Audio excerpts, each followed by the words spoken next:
बोलिए गुरु महाराज की जय।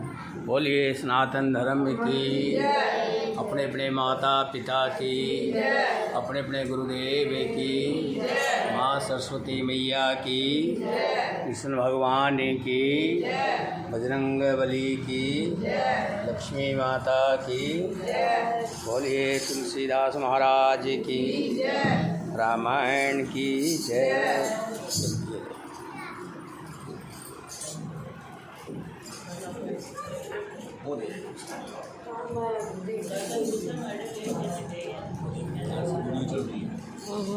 बोले सियापति रामचंद्र भगवान की, सीता माता की, भरत शत्रुघ्न की, वीर लक्ष्मण की, वीर हनुमान की, अपने अपने माता पिता की, अपने अपने गुरुदेव की और साचे दरबार की। मुख पवित्र हेतु भगवान श्री राम का नाम का सुमरण करेंगे। श्री राम जय राम जय जय राम, बोलो श्री राम जय राम जय जय राम, बोलो श्री राम जय राम जय जय राम, बोलो श्री राम जय राम जय जय राम, बोलो राम जय राम जय जय राम, बोलो श्री राम जय राम जय जय राम, श्री राम जय राम जय जय राम, श्री राम जय राम जय जय राम, बोलो श्री राम जय राम जय जय राम, बोलो श्री राम जय राम जय जय राम, श्री राम जय राम जय जय राम, श्री राम जय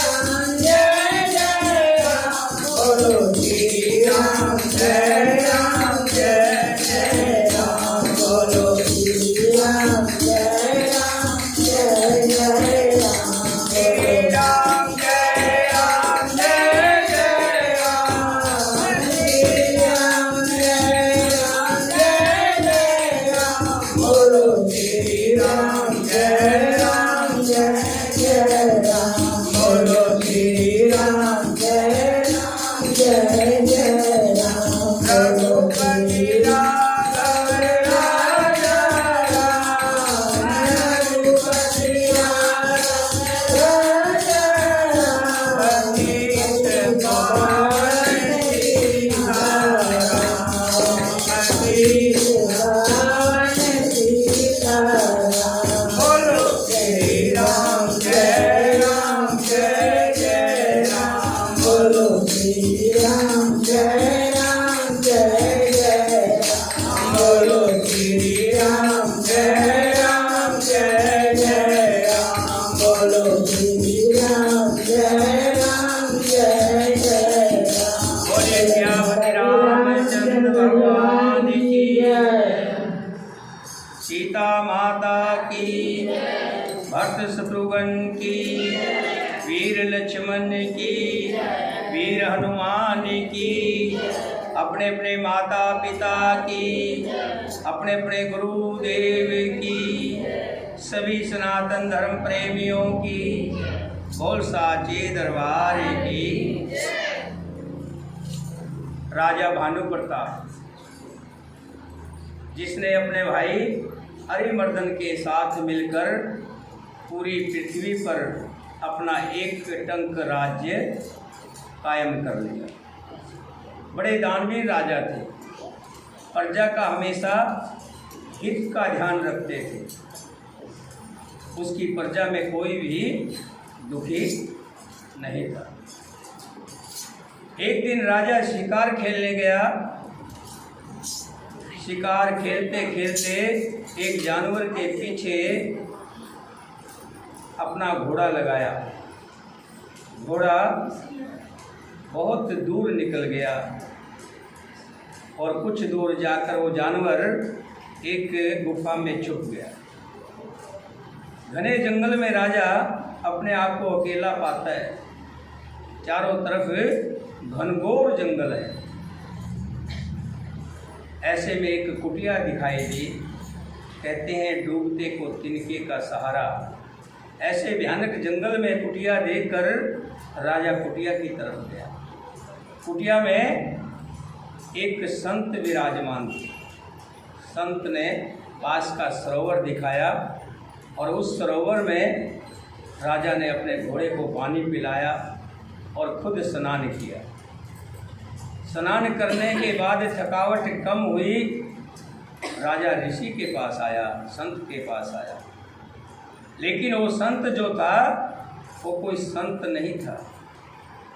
वो तो राजा भानु प्रताप ने जब सारे राज्यों को अपने अधीन कर लिया था, उन्हीं में से एक राजा था जो भाग कर आकर जंगल में छुप गया था और संत बनकर उसमें रह रहा था। लेकिन उसके हृदय में बदले की भावना छुपी हुई थी, आग जल रही थी। उसने राजा भानु प्रताप को देखा तो तुरंत पहचान गया। एक तो क्षत्रिय, ऊपर से राजा और ऊपर से दुश्मन। ऐसे में उसने अच्छा मौका समझकर राजा से बदला लेने की ठान ली। राजा ने प्रणाम किया। उस कपटी राजा ने जो संत बना हुआ था, राजा को आशीर्वाद दिया और राजा से कहने लगा कि मैं जब से पृथ्वी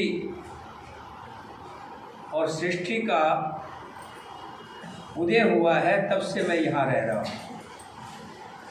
मेरे को किसी ने नहीं देखा है, लेकिन मैं सबको जानता हूँ। पूरी सृष्टि के बारे में, पूरे संसार के बारे में जानता हूँ और मैं आपके बारे में भी जानता हूँ। आप कई देश के राजा भानु प्रताप हैं। इतनी बात कही तो राजा बड़ा अचंभित रहा और अपने आप को धन्य मानने लग गया कि ऐसे अच्छे संत के दर्शन हो गए।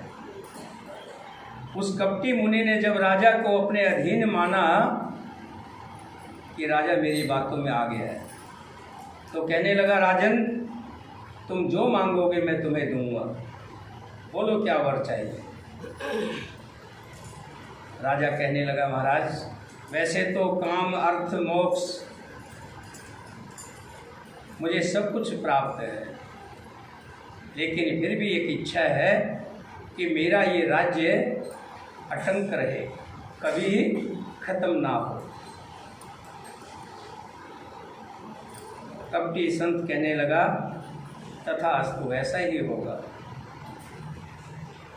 एवमस्त कह कपट मुनि बोला कुटिल गहोर, मिलब हमारे भुलाव निज, कहो ते हमें न खोर। एवमस्त ऐसा ही हो कह करो कुटिल मुनि। कपटी मुनि फिर बोला, किंतु तुम मेरे मिलने तथा अपने राह भूल जाने की बात किसी से कहना मत।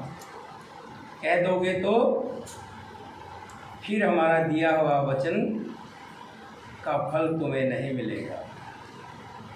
ताते मैं तो ही बरजूं राजा, कह कथा तब परम यकाजा।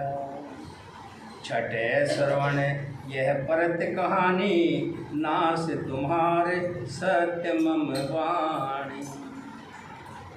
हे राजन, मैं तुमको इसलिए मना करता हूँ कि इस प्रसंग को कहने से तुम्हारी बड़ी हानि होगी। छठे कान में ये बात पढ़ते ही तुम्हारा नाश हो जाएगा। चार कान यानी दो मेरे और दो आपके। इन बातों को मैं और आप ही जानते हैं। ये बात किसी और को मत कहना। मेरा ये वचन सत्य जानना, अगर तुमने ये बात किसी को कह दी तो तुम्हारा विनाश हो जाएगा। यह परगटे अथवा द्विज सरापा, नाश तोर सुनु भानु प्रताप।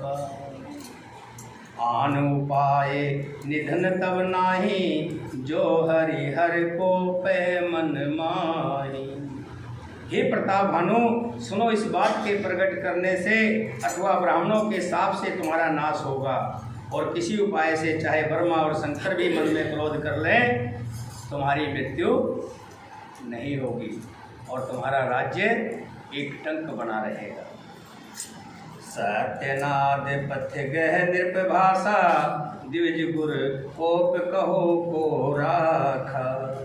राखें गुर जो कोप विधाता, गुर विरोध नहीं कोई जग त्राता। राजा ने मुनि के चरण पकड़कर कहा, हे स्वामी, सत्य ही है, ब्राह्मण और गुरु के क्रोध से कहिए कौन रक्षा कर सकता है। यदि ब्रह्मा जी भी क्रोध करें तो गुरु बचा लेते हैं, पर गुरु से विरोध करने पर जगत में कोई भी बचाने वाला नहीं है।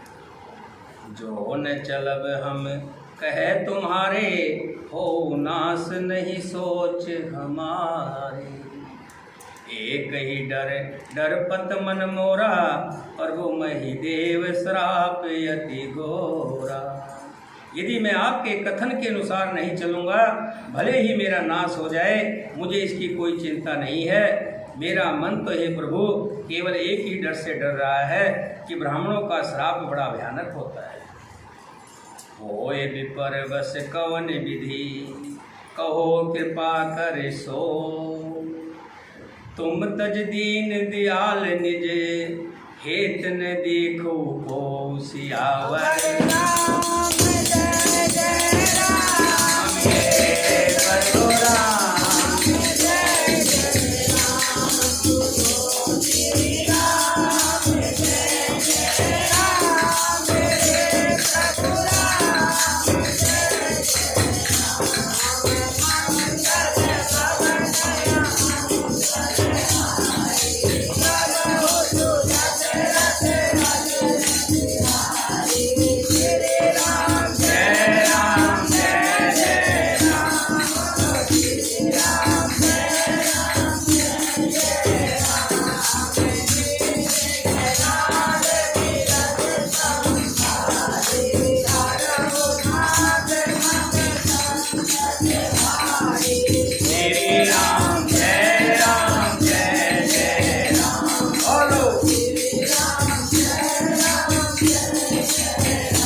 राजा उस मुनि कपटी साधु के सामने हाथ जोड़कर खड़ा हुआ कि हे प्रभु, कोई ऐसा उपाय बताइए जिससे मैं ब्राह्मणों के श्राप से बचा रहूं।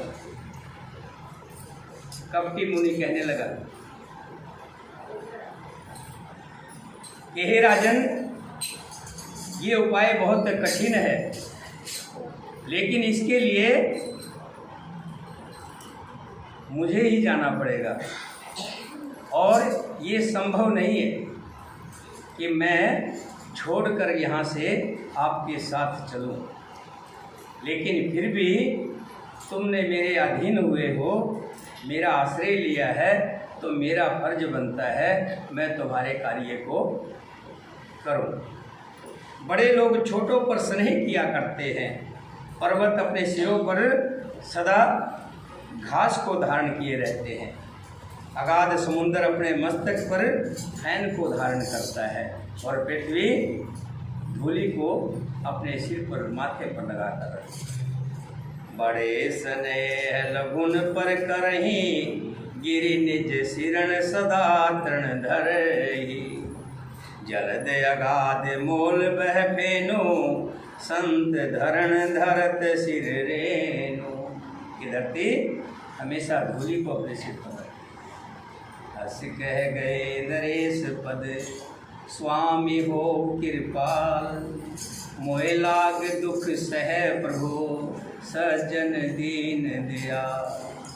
ऐसा कहकर राजा ने मुनि के चरण पकड़ लिए और कहा, हे स्वामी, कृपा कीजिए, आप संत हैं, दीन दयालु हैं, अतः हे प्रभु मेरे लिए आप इतना कष्ट जरूर सह लीजिए। आप मेरे साथ चल करके वो उपाय कर दीजिए। जान नृप आपन अधीना, बोला तापस कपट प्रवीणा। सत्य कहूँ भूपति सुन तो ही, जग नाहिन दुर्लभ कुछ मोही। राजा को अपने अधीन जानकर कपट में प्रवीण तपस्वी बोला, हे राजन सुनो, मैं तुमसे सत्य कहता हूँ, जगत में कुछ भी मेरे लिए दुर्लभ नहीं है। मैं जो चाहूँ वो कर सकता हूँ। मैं तुम्हारा काम अवश्य करूँगा, क्योंकि तुम मन, वाणी और शरीर तीनों से मेरे भगत हो गए। पर योग, युक्ति, तप और मंत्र का प्रभाव तभी फलीभूत होगा जब मैं छिपा कर किए जाते हैं। ये योग, युक्ति और तप किसी को बता कर नहीं किया जाए, छिपा कर किया जाए। तो ये कार्य भी छिपा कर करना पड़ेगा, किसी को बताना नहीं। जो नरेश मैं करूँ रसोई, तुम परसो मोए जान न कोई। हे राजा, जब मैं रसोई को बनाऊंगा और तुम परसोगे, तभी ये कार्य संपन्न होगा। अन सो जोई जोई भोजन करही, सोई सोई तब आयस अनुसरहि। जो जो भोजन को खाएगा वो तुम्हारा आज्ञाकारी हो जाएगा। उन्हीं दिन के गरज वे जो, तब बस होए भूप सुन सो। जाय उपाय रचो नृपेहु, समत भार संकल्प करो। यही नहीं, उन भोजन करने वालों के घर में भी जो कोई भोजन करेगा, हे राजन सुनो, वो भी तुम्हारे अधीन हो जाएगा। हे राजन, जाकर यही उपाय करो और वर्ष भर भोजन कराने का संकल्प कर लेना। राजा को ऐसी पट्टी पढ़ा दी कि राजा उसकी जो कह रहा वही मान रहा है। नित्य नूतन द्विज सहस सत, बरेह सहित परिवार। मैं तुम्हारे संकल्प लगे, दिन ही करूं जीव नार।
तुम 1,00,000 ब्राह्मणों को कुटुंब सहित निमंत्रण करना, सबको न्योता देना। मैं तुम्हारे संकल्प के काल अर्थात 1 वर्ष तक प्रतिदिन भोजन बना दिया करूँ। यही विधि भूप कष्ट अति थोरे, होए सकल विपर बस तोरे। और इससे बिना कष्ट सहे सारे ब्राह्मण तुम्हारे वश में हो जाएंगे। करें विपर होम मख सेवा, यही पर संग से है जय बस देवा। ब्राह्मण जो भी हवन किया करेंगे, जो भी यज्ञ किया करेंगे, वो उनका सारा फल तुम्हें मिला करेगा। मैं एक और पहचान तुमको बताए देता हूँ कि मैं इस रूप में कभी नहीं आऊँगा। हे राजन, मैं अपनी माया से तुम्हारे पुरोहित को हर लाऊंगा। जो तुम्हारा रसोइया है, पुरोहित है, उसको हर लाऊंगा। तब के बल से उसे अपने समान बनाकर 1 वर्ष तक यहाँ रखूँगा। और हे राजन सुनो, मैं उसका रूप बनाकर सब प्रकार से तुम्हारा काम सिद्ध करूँगा, कोई मुझे पहचान भी नहीं पाएगा। हे राजन रात बहुत बीत गई, अब सो जाओ। आज से तीसरे दिन मुझसे तुम्हारी भेंट होगी, तब के बल से मैं घोड़े सहित तुमको सोते में ही घर पहुंचा दूंगा। मैं आऊब सोई वेश धरे, पहचाने तब मोह। जब एकांत बुलाऊं सब कथा सुनाऊं तो। मैं पुरोहित का वेश धरकर आऊँगा, जब एकांत में तुमको बुलाकर सब कथा सुनाऊंगा तो तुम मुझे पहचान लेना। सैन्य किए ने नृप आयुष्मानी, आसन जाए बैठ चल ज्ञानी। शर्मित भूप निद्रा अति आई, सो किमि सोवे सोचे अधिकाई। राजा ने आज्ञा मानकर शयन किया। वो कपट ज्ञानी आसन पर जा बैठा। राजा थका हुआ था, उसे लेटते ही नींद आ गई, और वो कपटी कैसे सोता, उसे तो चिंता हो रही थी, उसे तो अपने काम की चिंता। काल के निश्चरत है आवा, यही शुक्र हो नृप है बुलावा। परम मित्र तापस नृप कीरा, जाने सो अति कपट घनेरा। उसी समय वहाँ कालकेतु राक्षस आया, जिसने सूर बनकर राजा को भटकाया था। वो तपस्वी राजा का बड़ा मित्र था और खूब छल और प्रपंच जानता था, मायावी था। तेहि के सत्य सुत और 10 भाई, खल अति अजय देव दुखदाई। प्रथम भूप समर सब मारे, विपर संत सुर देख दुखारे। उसके 100 पुत्र और 10 भाई थे, जो बड़े ही दुष्ट, किसी से ना जीते जाने वाले और देवताओं को दुख देने वाले थे। ब्राह्मणों, संतों और देवताओं को दुखी देखकर राजा ने उन सब को पहले ही युद्ध में मार डाला था। वो भी बदला लेने के लिए राजा से घात लगाए बैठा। खल पाछल बैर संभारा, तापस नृप मिले मंत्र विचारा। जेहिरी पूछे सोई रचो उपाओ, भावी बस न जाने कछुराओ। उस दुष्ट ने पिछला वैर याद करके तपस्वी राजा से मिलकर सलाह विचारी, षड्यंत्र किया, और जिस प्रकार शत्रु का नाश हो वही उपाय रचा। दुश्मन तो एक ही बहुत होता है, और 2 दुश्मन मिल जाएं तो 1 के 11 हो जाते हैं, बड़े भयंकर हो जाते हैं। भाविवश राजा भानु प्रताप कुछ भी नहीं समझ पाया। रिपु तेजस अकेले अपी, लघु कर गणेन ताव। अजय देत दुख रवि, शशि सिर अवशेषत राव। सियावर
अकेला भी हो तो उसे छोटा नहीं समझना चाहिए।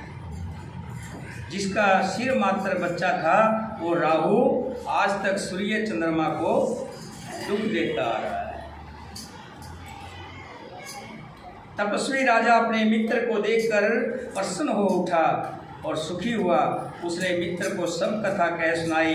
तब राक्षस आनंदित होकर बोला, अब साधो रिपु सुनो नरेशा, जो तुम कीन मोर उपदेशा। हे राजन सुनो, जब तुमने मेरे कहने के अनुसार इतना काम कर लिया है तो अब मैंने शत्रु को काबू में कर लिया। समझो, तुम अब चिंता त्याग दो। विधाता ने बिना ही दवा के रोग दूर कर दिया। मैं तो पहले ही चाहता था ये राजा किसी तरह से काबू में आ जाए, और तुमने तो मेरे सारे कार्य में मेरा हाथ बटा दिया। कुल सहित शत्रु को जड़ मूल से उखाड़ कर बहाकर आज से चौथे दिन मैं तुझसे आ मिलूंगा। इस प्रकार तपस्वी राजा को खूब दिलासा देकर वो महामारी और अत्यंत क्रोधी राक्षस चल पड़ा।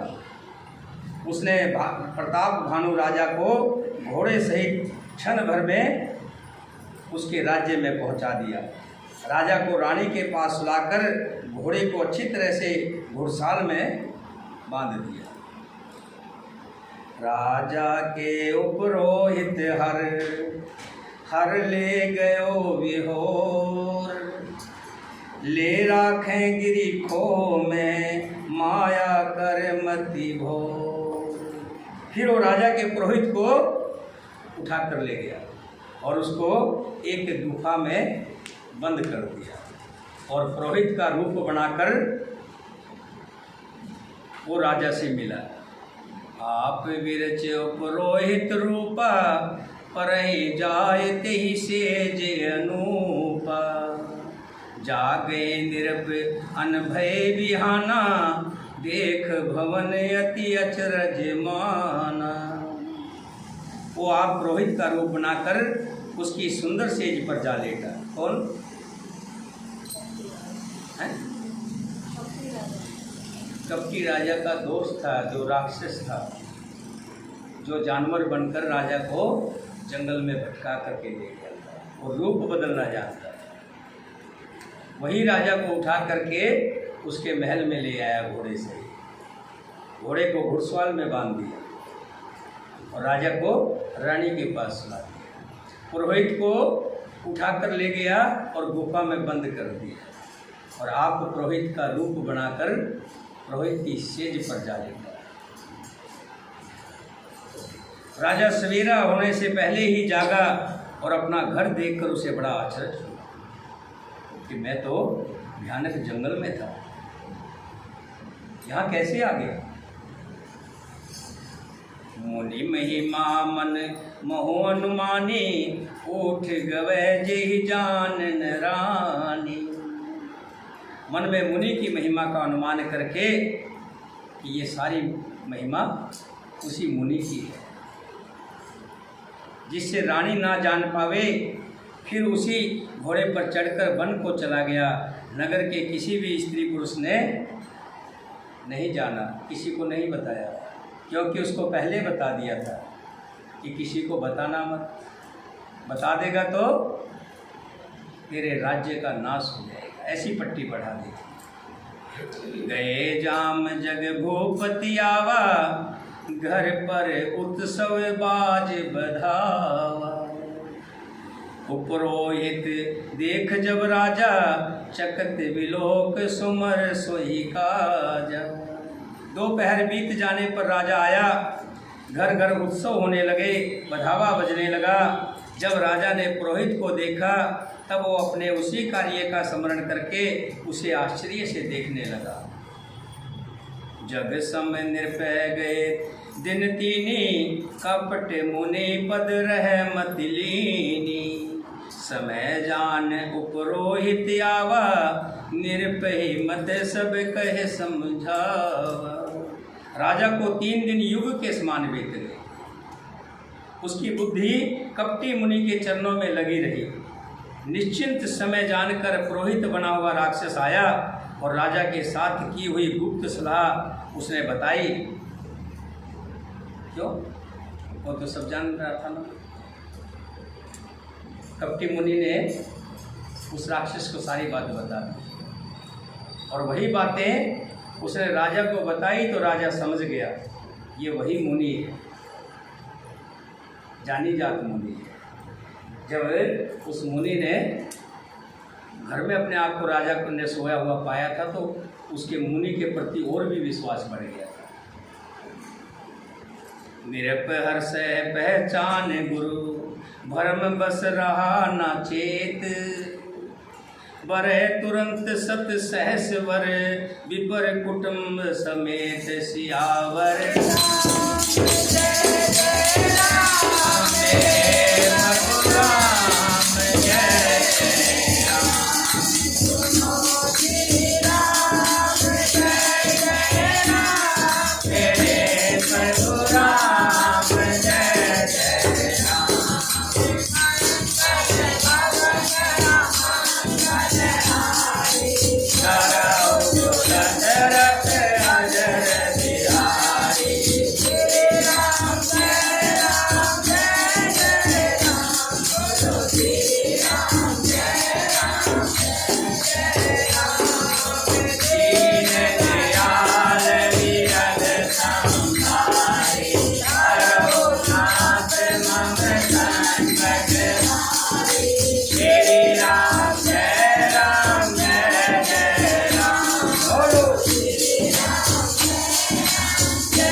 राजा उस काल के राक्षस को पहचान नहीं पाया।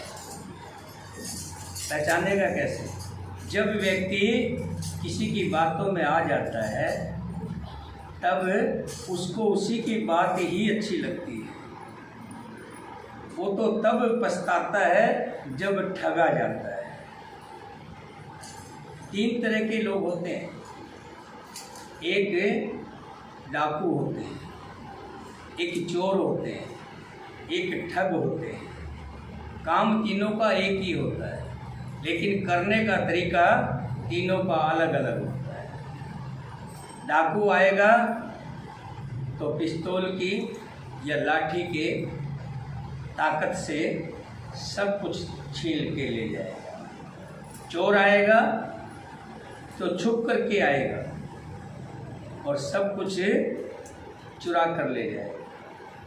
जो ठग होता है वो ठग इस तरह से आएगा तुम्हें पता भी नहीं लगेगा और तुम्हें ठग ले जाएगा, और जब ठग ले जाएगा तब तुम्हें पता लगेगा तुम ठगे गए। जैसे बाजार से कोई चीज़ लाते हो ना, उस समय बड़ी सुंदर लगती है।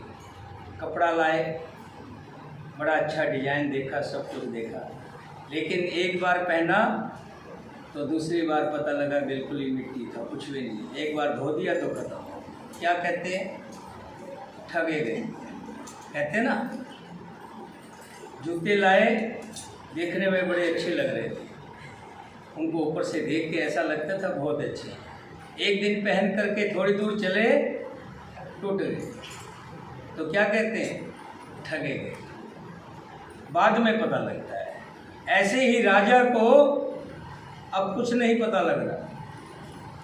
वही राक्षस पुरोहित का रूप बन करके राजा से कह रहा है तुम ब्राह्मणों को न्योत दो, मैं उनके लिए सारी जीवनवार बनाऊंगा, सारा खाना बनाऊंगा।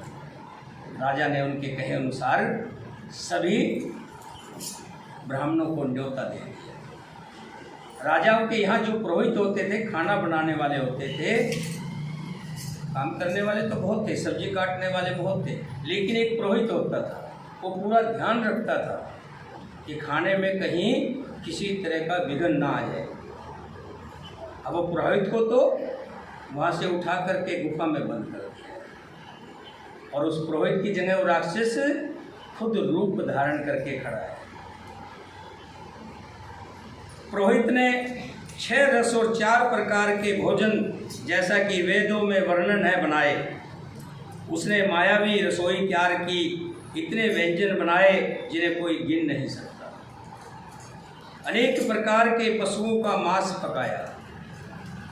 उसमें उस दुष्ट ने ब्राह्मणों को मांस मिला दिया, ब्राह्मणों का मांस मिला दिया। सब ब्राह्मणों को भोजन के लिए बुलाया और चरण धोकर राजा ने आदर सहित बैठाया। परसन जब है लाग महिपाला, भे आकाशवाणी तेहि काला। जब राजा परसने लगा तो आकाश से आकाशवाणी हुई, विपर बंद उठ उठ ग्रह जाओ, है बड़ी हानि अन्न नहीं खाओ। हे ब्राह्मणों, ये अन्न मत खाओ, इससे बड़ी हानि होगी, अपने अपने घर चले जाओ। भयो रसोई भूसर मासु, सब द्विज उठे मान विश्वासु। रसोई में ब्राह्मणों का मांस बना हुआ है।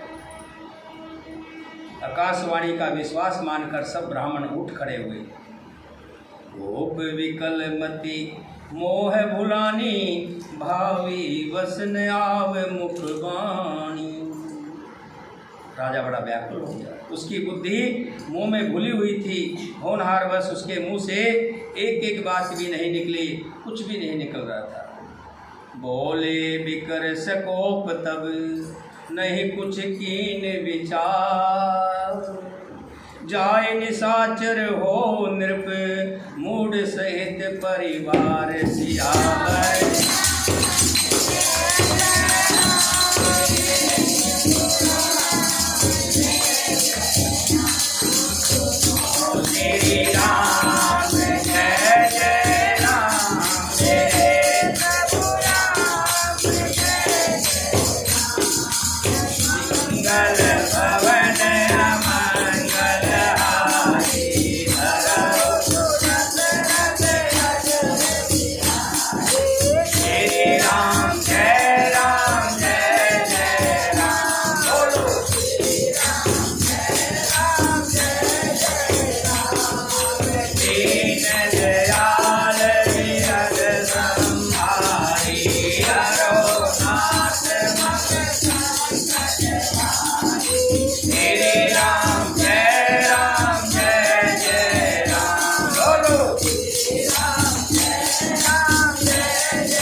सभी राक्षस, अब कर लो इसको, अब दिखा दो। सभी राक्षस, जो राक्षस था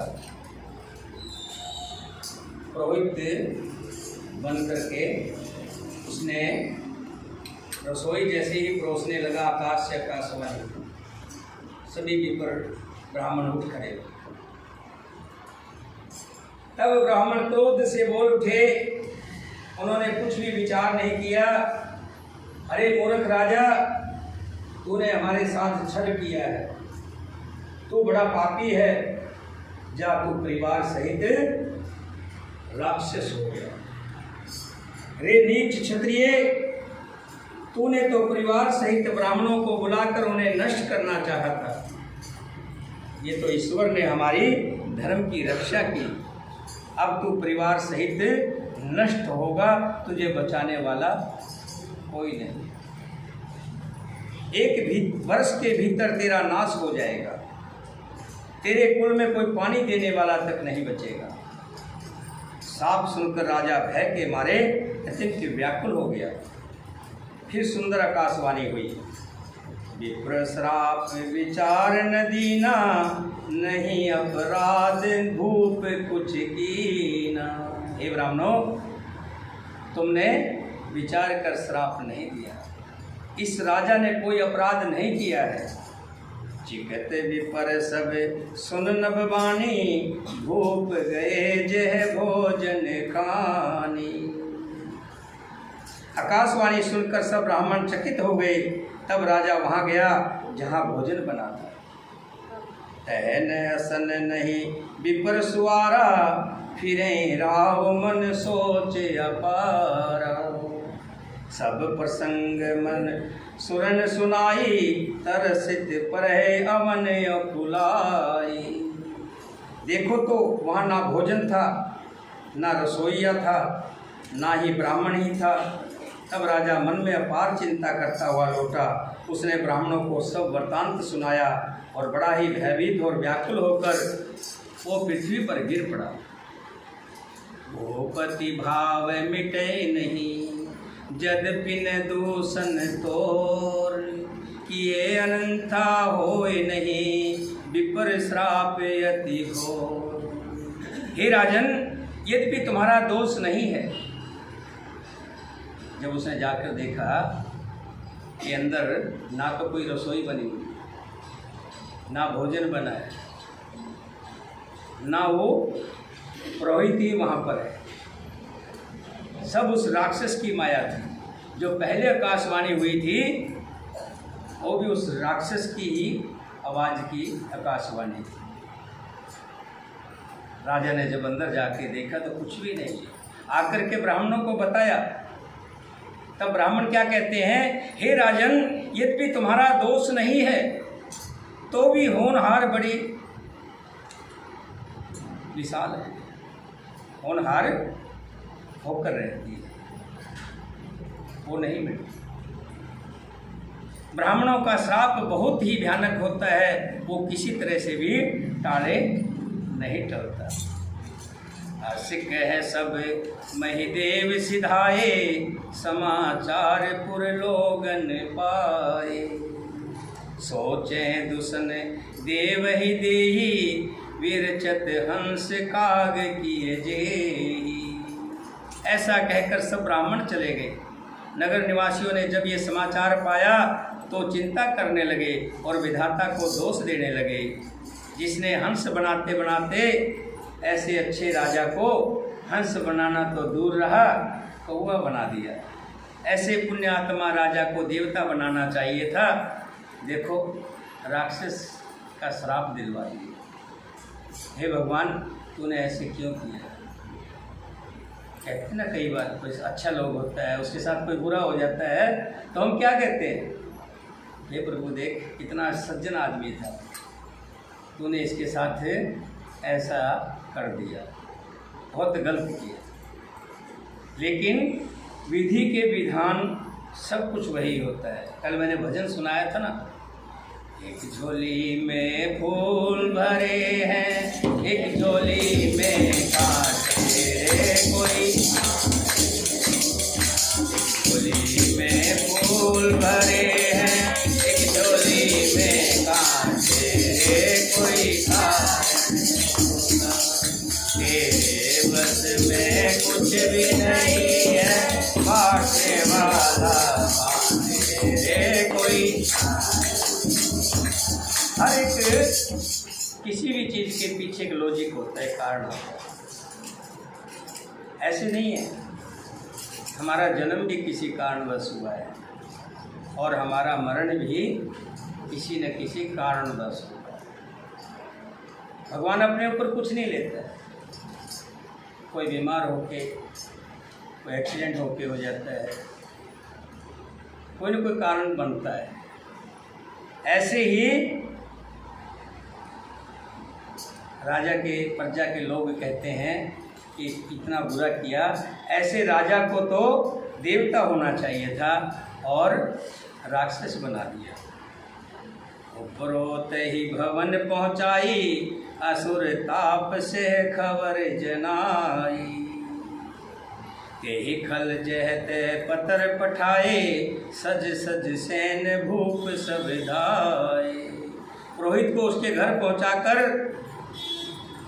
असुर काल केतु ने कपटी तपस्वी को खबर दी कि अब उस राजा का पतन हो जाएगा, क्योंकि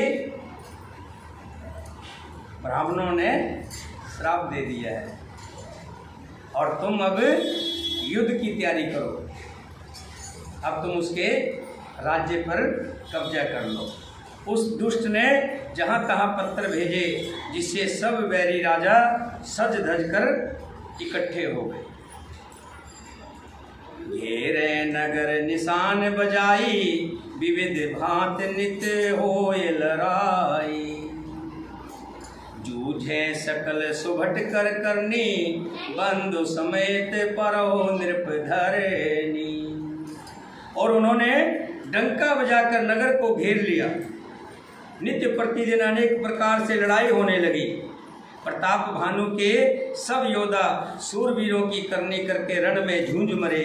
राजा भी भाई सहित मर गया।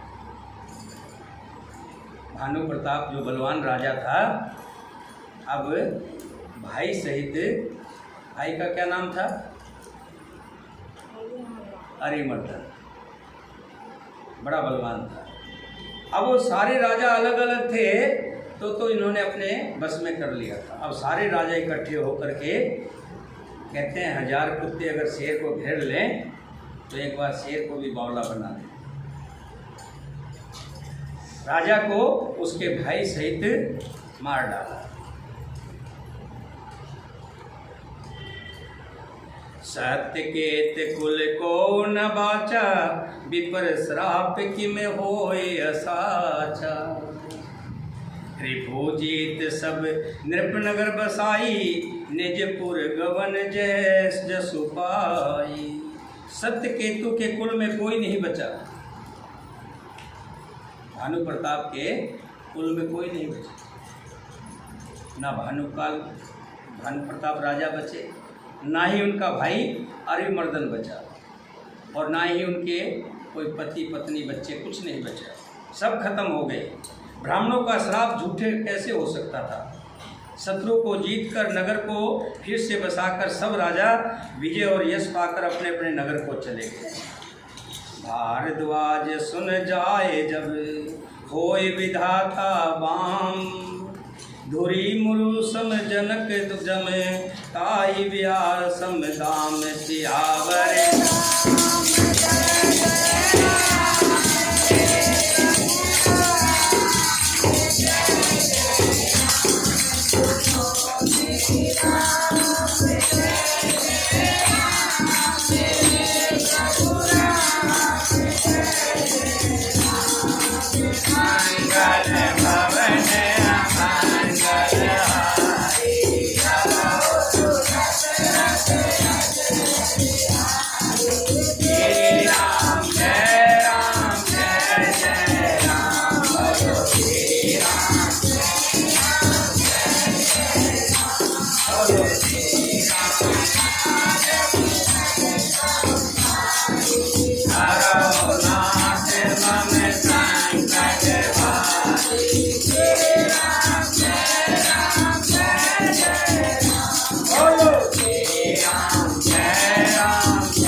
हे भारद्वाज मुनि जी, जब विधाता रूठ जाता है तो सब विपरीत हो जाता है।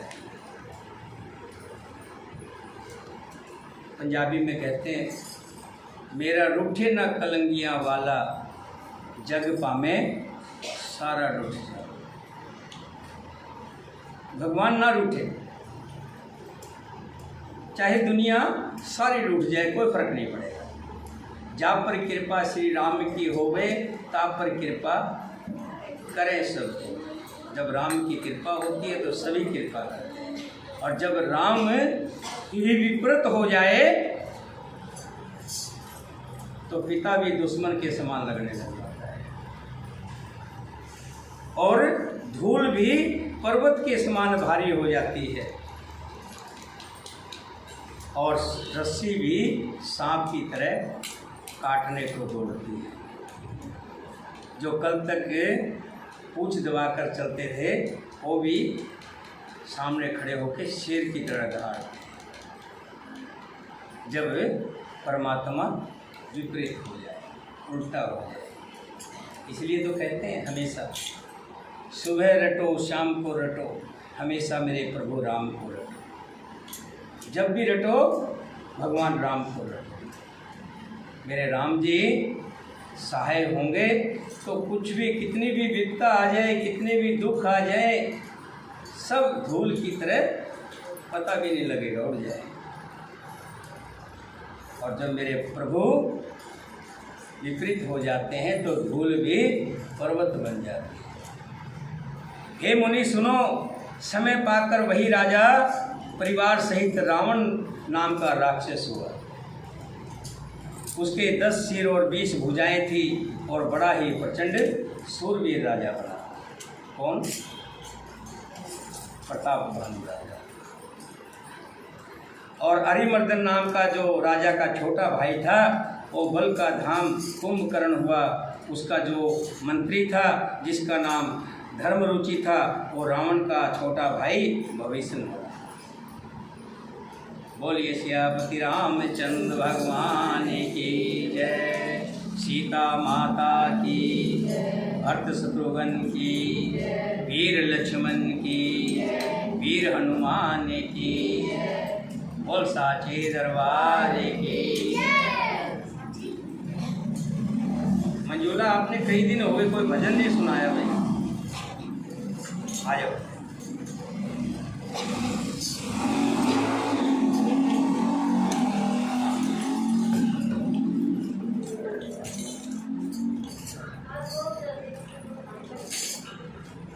ऐसा है, ज़्यादा कथा का कुछ भाग हमने 3 महीने चलाना है। एक दिन में कथा ज़्यादा पढ़ेंगे, फिर जल्दी समाप्त हो जाएगी, फिर हम क्या करेंगे, खाली बैठेंगे। भजन ऐसा सुनाना जो सभी को समझ में आता है।